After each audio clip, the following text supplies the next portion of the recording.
चलिए भाई, कक्षा 10 के क्लास में जो सबसे इम्पोर्टेंट चीज आने वाले हैं हम आप लोग को बता दे रहे हैं। कुछ लोग पढ़े होंगे, अभी भी बैठे हैं, नया चेहरा है, उस चेहरे में बताया गया होगा कि लाइट के बारे में। तो आपने बड़े शब्दों में कहा होगा कि लाइट एक प्रकार का ऊर्जा है जो हमारी आंखों को सम्मिलित करती है। यद्यपि प्रकाश स्वयं नहीं दिखता, लेकिन यह वस्तु का करता, दिखाने का कार्य करता है। आपने फिर पढ़ा होगा गोली दर्पण। तो गोली दर्पण भी आपने पढ़ा होगा, दो प्रकार का होता है। आपने पढ़ा होगा जब गोली दर्पण को जब तोड़ा गया होगा तो गोली दर्पण में आपने देखा होगा वक्रता केंद्र कहाँ था, वक्रता त्रिज्या कहाँ थी, ध्रुव कहाँ था, मुख्य फोकस कहाँ था। उसके बाद जैसे ही आपने दर्पण पढ़ा होगा, दर्पण दो प्रकार का था, गोली दर्पण दो प्रकार, एक अवतल दर्पण और एक उत्तल दर्पण। अवतल दर्पण के बारे में जब आपको सर जी बताए होंगे तो अवतल दर्पण, अगर ऐसे अवतल दर्पण की बात मैं करूं, अगर ऐसे अवतल दर्पण है तो यह बीच में दबा हुआ है और ऊपर उठा हुआ है। अर्थात अवतल दर्पण वह दर्पण होता है जो नीचे से दबा होता है और ऊपर क्या होता है, उठा होता है। तो अवतल दर्पण वह दर्पण होता है कि अगर उसके बाहरी भाग, उठे हुए भाग को पालिश कर दिया जाएगा तो नीचे वाला तल परावर्तक तल हो जाएगा। तो अवतल दर्पण को आपको बना करके बाहर से धीरे धीरे आपको पालिश करके दिखा दिया गया होगा। उत्तल दर्पण के बारे में जब बात किया होगा तो ऐसे ही अंदर से रेखा खींच दिया गया होगा और उसका परावर्तक तल उभरे हुए भाग से करा दिया गया होगा। इतना ही नहीं, जब आप पढ़ रहे थे प्रतिबिंब किसे कहते हैं, तो प्रतिबिंब के बारे में आपको बताया गया कि प्रतिबिंब आपको बनने के लिए 3 रीजन बहुत जरूरी है, 3 वजह जरूरी है। प्रतिबिंब बनने का 3 नियम आपको पढ़ाया गया होगा। और आपको बताने के बाद मैं बताना चाहता हूं बहुत संक्षिप्त में कि जब यहाँ M1 और M2 एक अवतल दर्पण रहा होगा तो यहाँ पर जो दर्पण के जो ध्रुव होता है, मध्य बिंदु होता है, उसको ध्रुव कहा जाता है। और यहाँ पर फोकस होता है और यहाँ पर वक्रता केंद्र। तो प्रतिबिंब बनने के 3 नियम रहे होंगे। पहला नियम बताया गया होगा कि जब कोई प्रकाश की किरण मुख्य अक्ष के समानांतर जब जाती है, अवतल दर्पण से टकराती है, टकराने के पश्चात मुख्य फोकस से हो जाती है। ये प्रतिबिंब बनने का नियम नंबर 1 बताया गया होगा। दूसरा नियम क्या था, अगर इसको हम मिटा दें, दूसरा नियम ये बताया गया होगा कि अगर कोई प्रकाश की किरण मुख्य फोकस से हो जाएगी, अवतल दर्पण से टकराएगी तो टकराने के पश्चात मुख्य अक्ष के समानांतर हो जाएगी।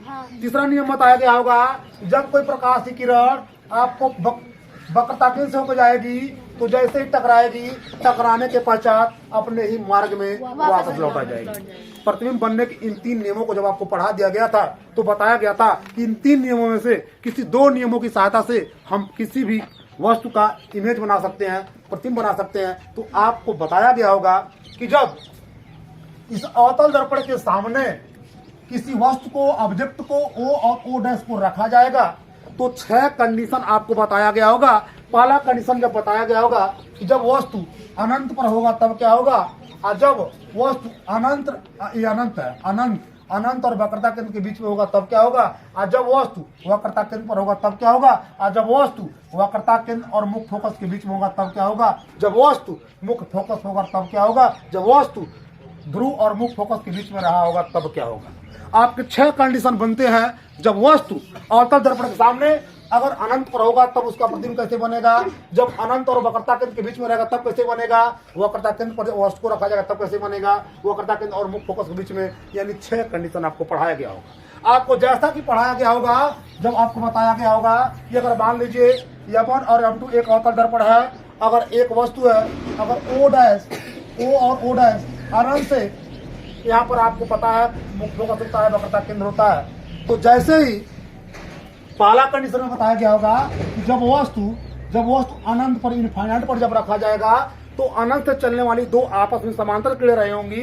तो 2 समांतर किरणें जब आपस में आई होंगी तो आने के बाद क्या होगा, टकराने के बाद जब गई होंगी प्रकाश की किरणें आपस में समांतर किरणें, तो जैसे ही आपस में समांतर किरणें आई, अवतल दर्पण से टकराई, ये समांतर किरणें थी, टकराई, तो टकराने के बाद क्या किया, उधर से फिर जब वापस आई, जरा ध्यान दीजिएगा, जाने का रास्ता इधर था, टकराने का रास्ता यहाँ है, टकराने के बाद प्रकाश किरण इधर गई, फिर इधर से आया था वक्रता केंद्र से। जब कोई प्रकाश किरण आती है तो जिस मार्ग में से आती है उसी मार्ग में से क्या हो जाती है, वापस लौट जाती है। तो ये प्रकाश जब वापस लौट गई, जरा बहुत गौर करने की बात है, इधर से गई टकराई, इधर चली गई, इधर से आई टकराई, वापस चली गई।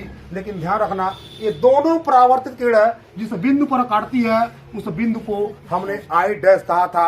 अर्थात आप भाषा खूब गढ़े थे कि माना एमोनियम की एक अवतल दर्पण है जिसका ध्रुव P है, मुख्य फोकस F है, वक्रता केंद्र C है। मुख्य अक्ष से चलने वाली दो समांतर किरण है। पहली किरण जो मुख्य फोकस होकर जाती है अवतल दर्पण के बिंदु A पर टकराती है और टकराने के पश्चात मुख्य अक्ष के समांतर हो जाती है। जो दूसरी किरण है अवतल दर्पण के वक्रता केंद्र से होकर जाती है, अवतल दर्पण के बिंदु B पर टकराती है और टकराने के पश्चात अपने ही मार्ग में क्या हो जाती है, वापस लौट जाती है। और जब ये दोनों परावर्तित किरण जिस बिंदु पर काटती हैं उसे हम आई डैश कहते हैं। आई डैश से इस मुख्य अक्ष पर लंब खींचा गया आई डैश, आई डैश इस ओ डैश का क्या है, प्रतिबिंब है। तो आपको बताया गया होगा कि जब कोई वस्तु अगर इनफाइनाइट पर अनंत पर रखा जाएगा तो उसका प्रकृति कैसी होगी, उसको बनने का प्रकृति कैसी होगी, कहां पर बनेगा। तो सबसे पहला आंसर कि इस वस्तु का जो प्रतिबिंब है मुख्य फोकस पर बनेगा, अत्यंत छोटा बनेगा, उल्टा बनेगा, और दर्पण के सामने है तो वास्तविक बनेगा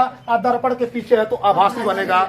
आपने एक कंडीशन को जाना, जरा हम इसी पर चर्चा करते हैं दूसरे कंडीशन को। अगर दूसरे कंडीशन के बारे में हम बात कर रहे हैं तो थोड़ा सा एक काम और करते हैं। ये मुख्य फोकस होगा, ये वक्रता केंद्र होगा। हम क्या करते हैं, अनंत पे वस्तु को उठा करके अनंत और वक्रता केंद्र के बीच में रख देते हैं। होता क्या है, जैसे ही अनंत और वक्रता केंद्र के बीच में वस्तु O और O डैश लाएंगे तो O डैश से पहली आपतित किरण जाएगी। अगर मान लीजिए यहाँ से मुख्य अक्ष समांतर जब जाएगी तो अवतल दर्पण के मुख्य फोकस से होकर जाएगी। प्रतिबिंब बनने का एक नियम है। और वक्रता केंद्र से होकर जाएगी तो जाने के बाद अपने ही मार्ग में क्या हो जाएगी, वापस लौट जाएगी। जरा ध्यान दीजिएगा, एक तो समानांतर गई, मुख्य फोकस से होकर चली गई, दूसरा प्रकाशित केंद्र से होकर गई और उसी मार्ग में चलने दीजिए, फोन आ रहा है, अपने मन्ना कट जाएगा। अब उसी मार्ग में क्या हो गई, वापस लौट आ गई। अब एक कटी किस पे, आई डैश पर। कहा कटी, अब आई डैश से मुख्य अक्ष पर लंब क्या हुआ, आई और आई डैश खींचा गया। तो फिर वही कहानी, माना एमोनियम एक अवतल दर्पण है जिसका ध्रुव P है, मुख्य फोकस F है, वक्रता केंद्र C है, और कहाँ रखा गया वस्तु, अनंत और वक्रता केंद्र के बीच में एक वस्तु O और O डैश रखा गया है। O डैश से चलने वाली पहली आपतित किरण O डैश से अवतल दर्पण के बिंदु पर टकराती है, टकराने के पश्चात मुख्य फोकस होकर चली जाती है। जो दूसरी किरण है वक्रता केंद्र से होकर जाएगी, अवतल दर्पण के बिंदु B पर टकराती है और टकराने के पश्चात उसी मार्ग में क्या हो जाती है, वापस हो जाती है। ये दोनों परावर्तित किरण कहाँ काटती है, आई डैश से मुख्य अक्ष पर लंब आई डैश खींचा, आई डैश O डैश का प्रतिबिंब है, आई O का प्रतिबिंब है, आई डैश O डैश का पूरा प्रतिबिंब है। ये प्रतिबिंब बना कहाँ है, वक्रता केंद्र और मुख्य फोकस के बीच में बना है, वास्तविक बना है, उल्टा बना है, वस्तु से छोटा बना है। तीसरा कंडीशन क्या था कि अगर मान लो कोई एक लड़का चेक कर ले, वीडियो बंद हो गया वो बता देगा, आप चेक कर लो, चालू कर देना, बाकी मैं पढ़ा रहा हूँ, कोई भी आ जाओ। हो रहा है, चालू हो तो बढ़िया है। अब जरा देखो, अब यहाँ क्या हो गया, ये मान लीजिए ध्रुव है, ये मुख्य फोकस F है, वक्रता केंद्र C है। पहले वस्तु को अनंत पर रखे, दूसरे बार अनंत और वक्रता केंद्र के बीच में रखे, तीसरे बार वक्रता केंद्र पर रखे। जैसे वस्तु को वक्रता केंद्र पर रखेंगे तो O डैश से चलने वाली पहली आपतित किरण O डैश से अवतल दर्पण के बिंदु पर टकराएगी और टकराने के पश्चात मुख्य फोकस से होकर चली जाएगी। दूसरी परावर्तित किरण क्या है, जब मुख्य फोकस से होकर जाएगी अवतल दर्पण से टकराएगी तो टकराने के पश्चात मुख्य क्या हो जाएगी, तो समांतर बना लो मेरे भाई। नहीं बना, अच्छा फिगर बना लो, बन गया। अब क्या हुआ, थोड़ा मुख्य फोकस ऐसे बना देंगे। हुआ क्या, कहाँ बना, यहीं पर बना। कहाँ बना, जब वस्तु वक्रता केंद्र पर रखा गया। फिर वही कहानी बाबा आजमगढ़ वाला, माना एमोनियम एक अवतल दर्पण है जिसका ध्रुव P है, मुख्य फोकस F है, वक्रता केंद्र C है। वक्रता केंद्र पर एक वस्तु O और O डैश, अरे O लिख दो यार, O और O डैश रखा गया है। O डैश से चलने वाली पहली आपतित किरण O डैश से अवतल दर्पण के बिंदु पर टकराती है और टकराने के पश्चात कहां से हो जाती है, मुख्य फोकस। जो दूसरी आपतित किरण है O डैश भी अवतल दर्पण के बिंदु पर टकराती है और टकराने के पश्चात उसी मार्ग में क्या हो जाती है। अब जरा देखना भाई, अरे ये तो समानांतर जा रही है ना, कहाँ वापस जा रही है, यहाँ से जाती है। तो अब ये दोनों परावर्तित किरण कहाँ काटी, आई डैश पर। आई डैश से मुख्य अक्ष पर लंब खींचा, आई डैश। आपसे सीधा सीधा बात जान लो, जब वस्तु वक्रता केंद्र पर रखा जाएगा तो वस्तु की प्रतिबिंब वक्रता केंद्र पर बनेगा। जितना बड़ा वस्तु है उतना बड़ा प्रतिबिंब बनेगा, वो वास्तविक बनेगा, और जितना बड़ा वस्तु उतना बड़ा प्रतिबिंब तो बराबर बनेगा। 3 कंडीशन हमने बता दिया। चौथा कंडीशन जरा देखेंगे, धर बना के देखेंगे। जो लोग पढ़े हैं उनका रिवीजन चल रहा है। 16 तारीख की यूपी बोर्ड आपका स्टार्ट होने वाला है। बाकी आपको Ajay sir, engineer Ajay sir आज जो आपको पढ़ा रहे हैं वो आप अपना ज्ञान लेते रहिएगा। हम ऑटोमेटिक आ गए हैं आज क्लास लेने, इसलिए लेने आ गए हैं कि आज उनकी अनुपस्थिति है, तो देख लीजिए। अब क्या होगा, चौथा कंडीशन, ठीक, ये ध्रुव है, मुख्य फोकस एफ है, वक्रता केंद्र सी है। अभी तक वस्तु को हमने वक्रता केंद्र सी पर रखा था, अब यहाँ पर लाके रख दिया। अब जरा देखो, अब जैसे ही रखे तो एक ओ डैश, ओ डैश, ओ और ओ डैश, तो ओ डैश से चलने वाली पहली आपतित की ओ डैश से अवतल दर्पण के बिंदु ए पर टकराती है। भाई पूरा कलई उलई है, कलई उलई, समझदार हो, होशियार हो। हाँ, अब क्या हुआ, जब बिंदु ए पर टकराती है तो टकराने के पश्चात मुख्य फोकस से क्या होती है। अब भाई क्या होगा भैया, ये क्या होगा, ये मुख्य फोकस को जब जाएगी और जब ये टकराएगी तो क्या होगा, यहाँ पर कहीं बिंदु पर काटता है, उसको हम कहते हैं आई डैश पर काटता। अब इस आई डैश से इस मुख्य अक्ष पर लंब आई डैश खींचा। एक्चुअल में कहीं और दूर काटेगा, थोड़ा और आगे काटेगा, आप बना लेना, यहाँ आप काटेगा, ठीक है। होशियारों के होशियार चंद यहाँ काटेगा, ठीक। अब देखो, सच जरा देखो, वस्तु को रखा गया है कहाँ पर, वक्रता केंद्र और मुख्य फोकस के बीच में। जब वस्तु को रखा गया है तो इसका प्रतिबिंब जानते हो कहाँ बना है, अनंत और वक्रता केंद्र के बीच में रखा गया। अनंत और वक्रता केंद्र के बीच में रखा गया है, नहीं, वस्तु को वक्रता केंद्र और मुख्य फोकस के बीच में रखा गया है, तो प्रतिबिंब अनंत और वक्रता केंद्र के बीच में बना है। कैसा बना है, वास्तविक बना है, उल्टा बना है, और रोज से बड़ा बना है। बहुत बड़ा भी कर सकते हैं, कोई दिक्कत नहीं। अब यहाँ देखिए, चौथा नियम खत्म। पांचवा जरा देखो, आपका ध्रुव है, मुख्य फोकस एफ है, वक्रता केंद्र सी है, वस्तु को कहाँ रख दें, मुख्य फोकस पर। ये पांचवा कंडीशन है ना। तो जैसे ही वस्तु को मुख्य फोकस पर रखेंगे, जिनका मन न लगे थोड़ा सा मन लगा लेंगे, क्योंकि आपके पेपर में, आपके सब्जेक्ट में बातें रखी गई है। यहाँ काम नहीं करेगा, कक्षा 12 में काम करेगा, कक्षा 12 में नहीं काम करेगा तो कंपटीशन में काम करेगा। काम तो करना ही है। अब जरा देखो, अब यहाँ पर ओ और ओ डैश से चलने वाली पहली आपतित किरण ओ डैश से अवतल दर्पण के बिंदु ए पर टकराती है। टकराने के पश्चात मुख्य फोकस होकर चली जाती है। ये सी से टकराएगा इधर, तो सच्चाई क्या है, इधर देखिए बढ़ाने पर देख रहे हैं। यहाँ से ऐसे भी हो सकता था, वक्रता केंद्र गए, टकरा करके फिर वापस आ गई, क्योंकि जानते हैं वक्रता केंद्र का सब सीधा सीधा नियम है, जिस मार्ग से वो जाती है उसी मार्ग में क्या हो जाती है। तो सच्चाई देखो, जरा सच्चाई देखो, इसका जाने का रास्ता इधर है, इसका जाने का रास्ता इधर है। बताओ ये कहाँ बनेंगे, अनंत पर इसका प्रतिबिंब बनेगा। अर्थात जब वस्तु मुख्य फोकस पर जब रखा जाएगा तो उनका प्रतिबिंब कहाँ बनेगा, बहुत बड़ा बनेगा। वास्तविक बनेगा, आभासी बनेगा, वास्तविक बनेगा। क्यों, क्योंकि अवतल दर्पण के सामने बन रहा है।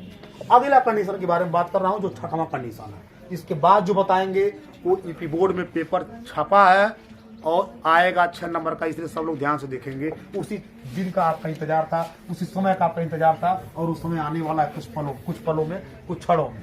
ये मान लो ध्रुव है, ये मान लो फोकस एफ है, वक्रता केंद्र सी है, वस्तु को हम यहाँ रख दिया। ओ और ओ डैश को छठवें कंडीशन में रख दिया। ओ डैश से चलने वाली पहली ओ डैश से अवतल दर्पण के बिंदु ए पर टकराती है। टकराने के पश्चात किधर हो जाती है, बाबू मुख्य फोकस हो जाती है, जाने दो। अब वक्रता केंद्र का होगा, सी से हो जाएगा ना। सच्चाई है, इधर पता नहीं कहाँ जाएगा, कोई मतलब नहीं है, इसलिए आगे बढ़ा करके इसको आगे बढ़ा करके यहाँ पर क्या होगा, पीछे काट रही है। आज जब पीछे काटेगा तो हम कहेंगे आई डैश पर काटती है। समझ में नहीं आ रहा तो लाइक कम से कम किया करो। आई डैश से मुख्य अक्ष पर लंब क्या किया, आई और आई डैश खींचा। आई डैश से मुख्य अक्ष पर लंब क्या किया, आई और आई डैश खींचा। हंसी आ रही है, अरे भाई समझा रहे हैं, तेजी में है। अब देखो, ये जरा देखो, जब वस्तु ध्रुव और मुख फोकस के बीच में जब रखा गया है तो प्रतिबिंब अवतल दर्पण के सामने बना है कि पीछे बना है? पीछे बना है। आभासी की वास्तविक? बहुत बढ़िया। उल्टा सीधा? सीधा। 6 कंडीशन खत्म। एक कंडीशन जान लो बाबू, बोर्ड वाले, ईपी बोर्ड वाले, आपको मैं 6 नंबर देने जा रहा हूँ। ये बहुत इंपॉर्टेंट है, इसी का इंतजार कर रहे थे। और इसी साथ में एक स्टूडेंट ले कर दिया है कस्टम एनर्जी ग्रीन, तो थोड़ा सा पाइप पीते रहे, आप लोग देख ही रहे हैं वीडियो के माध्यम से। गला बैठ जाता है। चलिए आते हैं।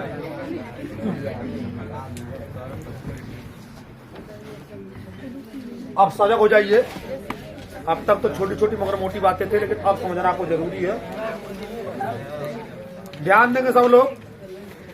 बहुत फास्ट में चला हूं, रिवीजन कर रहा था, लेकिन इसको समझाने में हम फास्ट नहीं चलेंगे। बड़े शालीनता से आप लोग समझेंगे, सब लोग समझेंगे। और इसी समझने के बाद आपको घुमा करके एक वीडियो हो जाएगी और उसके बाद आप अपने घर को जाएंगे। ठीक है, चलिए तन ध्यान दीजिएगा। आप अगर मान लीजिए आपको हम एक अवतल दर्पण बना दूं, आपको ही बना दे रहा हूं। चलिए आपसे बताना चाहता हूं कि चलिए यहाँ एक M1 और M2 क्या है? एक अवतल दर्पण। ठीक, ये कौन सा दर्पण है? अवतल दर्पण। माना M1 और M2, ये जितना मैं बोल रहा हूँ ये सुन लीजिएगा, यही भाषा लिख लीजिएगा। माना M1 और M2 एक अवतल दर्पण है जिसका ध्रुव P है, मुख फोकस F है, वक्रता केंद्र C है।